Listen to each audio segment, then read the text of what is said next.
자, 다음은요, 여러분이 익숙한 크레파스 한번 해보겠습니다.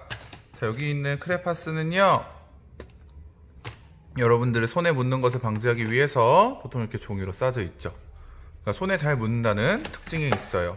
자, 크레파스도 마찬가지로 이런 식으로 표현이 가능하고, 여러분들도 한번 크레파스 있으면 빈 공간에다 한번 해보세요.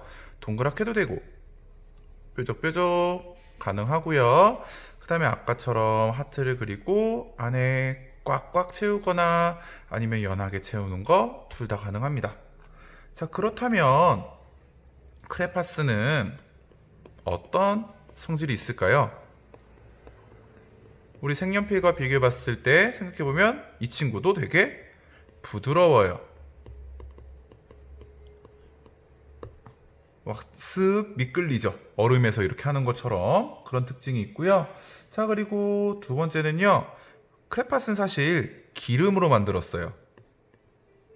기름이 좀 안에 많이 들어가 있거든요. 그래서 물을 넣으면 이렇게 좀 잘 안 섞여요. 아까 전에 우리 이 물을 이용해 가지고 했었잖아요.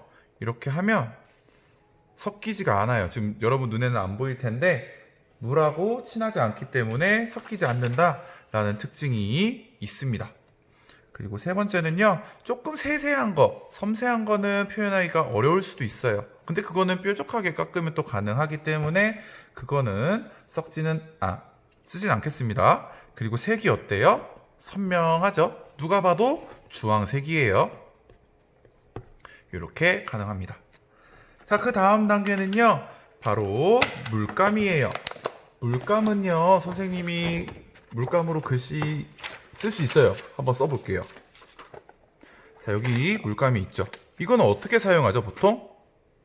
팔레트라는 도구가 있는데 선생님이 오늘은 요거 그냥 일반 접시에 가져와도 돼요. 음식 담는 접시는 안 되겠죠. 그래서 내가 원하는 색 있죠. 이번에 다른 색, 초록색으로 한번 해봅시다. 원하는 색을 뚜껑을 열어서 여기에다 짜줍니다. 자, 짜면 이렇게 나오게 되겠죠. 얘가 왜 수성 물감이냐면 물하고 섞여요. 선생님이 면봉 줬을 거예요. 면봉을 이용해도 되고 이쪽에 있는 붓을 이용해도 되는데 수성 물감이기 때문에 물을 사용해요. 그래서 어떤 식으로 표현을 하냐면, 선생님 여기 있는 물을 다 빼볼게요. 물을 빼면 되게 끈적끈적해요. 그래서 한번 이렇게 쫙 그려보면 이런 느낌이 나죠. 자, 이거 느낌 한번 잘 보세요. 물을 아예 안 넣었어요, 선생님 지금. 그 다음에 물을 아주 약간만 섞어 볼게요. 이거는 물을 약간 섞은 거예요. 이 느낌이고요. 세 번째는요, 이번에는 물을 왕창 섞어 볼 거예요.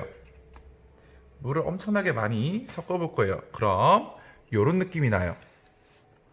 자, 차이가 느껴지나요? 차이가 느껴지죠? 세 개의 물감은 물감은요, 색을 어떻게 표현하냐면, 색의 진하기를 어떻게 표현하냐면 물의 양에 따라서 표현을 합니다. 무엇에 따라서 표현한다고요? 물의 양에 따라서 색의 진하기를 표현을 합니다. 그리고 이 물감으로는요, 뭔가 이렇게 정교한 작업을 하기는 조금 어려워요. 그래서 연습이 필요합니다. 물감인데 무슨 물감? 수채 물감이에요. 이렇게 쓸 수가 있습니다. 됐나요? 그리고 물감은요, 물하고 섞여 있잖아요. 그래서 물이랑 되게 성질이 비슷해요. 그래서 불 수도 있고 번지기도 할 수 있고 뿌리는 것도 가능해요. 뭐 예를 들어서 물을 조금 더 많이 묻힌 다음에 여기서 톡톡톡톡톡톡 이런 식으로 하면 뿌리는 것도 가능하죠. 자, 이런 식으로 표현도 가능하고요. 그 다음에 물을 진짜 많이 넣고 여기다가 콕 찍은 다음에 이렇게 물을 많이 찍어 볼게요. 종이를 들어요. 종이를 들면 여기 있는 물감이, 지금 물이 별로 없는데 한번 보여줄게요. 물을 많이 넣으면 돼요. 물을 많이 넣으면 여기 있는 물감이 어떻게 될까요? 이따가 주르르륵 이렇게 흘러내릴 거예요. 이런 느낌도 살릴 수가 있습니다. 자, 이렇게 물감에 대해서 알아봤습니다.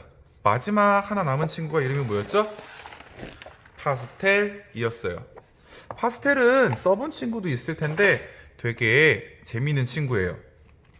자, 파스텔은요, 이렇게 생겼어요. 네모나게 막대처럼 생겼죠? 파스텔은 크게 사용하는 방법이 두 가지가 있어요. 세 가지. 첫 번째는요, 그냥 이 파스텔을 가지고 두껍게 이런 식으로 쓰는 거예요.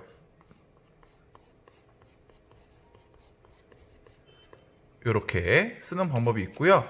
두 번째는요, 우리가 이런 식으로 표현하고 안에를 이렇게 색칠할 수가 있잖아요. 그쵸? 색칠을 한 다음에 휴지 있죠, 휴지도 좋고, 옛날 사람들은 그리고 미술하는 분들은 또 식빵을 이용하기도 한대요. 그래서 이런 식으로 문질러서 표현을 할 수도 있겠죠. 색연필은 이렇게 문지른다고 되지 않잖아요. 하지만 파스텔은 이런 표현이 가능하다는 것. 그리고요, 또 하나, 파스텔은 선생님은 방금 이렇게 그림을 그렸잖아요. 그러면 이렇게 그림의 흔적이 남아요. 근데 나는 남게 색칠하고 싶지 않아요. 그럼 어떻게 하면 되냐면, 일단 이렇게 틀을 그려요. 그 다음에 그 위에다가 뭔가 조금 날카로운 거, 자도 좋아요. 자를 이용해서 이렇게 가루를 내줍니다. 톡톡. 가루를 내준 다음에 어떻게 하면 될까요? 이 가루를 문질러주면 돼요.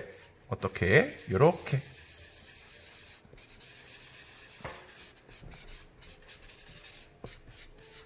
됐죠? 자, 그러면 여기는 파스텔 자국이 남지만 여기는 파스텔 자국이 남지 않죠. 이런 식으로도 파스텔을 활용할 수 있습니다. 파스텔은요, 조금 잘 날아다녀요. 그래서 이렇게 작품을 완성한 다음에, 그리고 이렇게 손으로 문지르면 이렇게 이렇게 남거든요. 내가 열심히 그렸는데 이렇게 지워지면은 마음이 아프겠죠.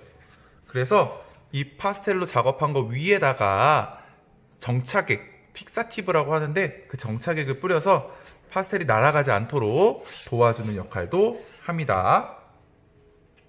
자, 지금까지 5가지 사인펜, 색연필, 크레파스, 수채물감, 파스텔에 대해서 알아봤어요. 선생님이 일단은 설명을 간단하게 했는데 여러분들이 직접 해보는 게 좋아요. 그래서 이 활동지 선생님이 줬죠. 이 활동지요. 자, 이 활동지가 총 10칸이 있어요. 근데 여러분 마음대로 해도 돼요. 이 동그라미 안에다가 다양한 그리기 재료를 활용해서 색칠을 합니다. 근데 한 색깔만 사용하지 않고 2가지 색깔 이렇게 섞어도 돼요. 저는 여러분 마음대로 하세요. 그리고 그림을 그리고 싶은 친구들은 그림을 그려도 됩니다. 이렇게 색칠하고, 선생님 지금 무엇을 이용해서 색칠했어요? 파스텔을 이용해서 색칠했죠? 그러면 파스텔 이렇게 적어주기만 하면 됩니다. 이런 식으로요. 그래서 여기 있는 10가지 빈칸들을 모두 채워주고, 이런 재료는 이런 느낌이 나는구나 라고 익숙해지면 좋겠습니다. 그래서 다음 시간에는 이 그리기 재료를 이용해서 재미난 작품 만들어 보겠습니다. 자, 오늘 미술 수업은 여기서 마치겠습니다.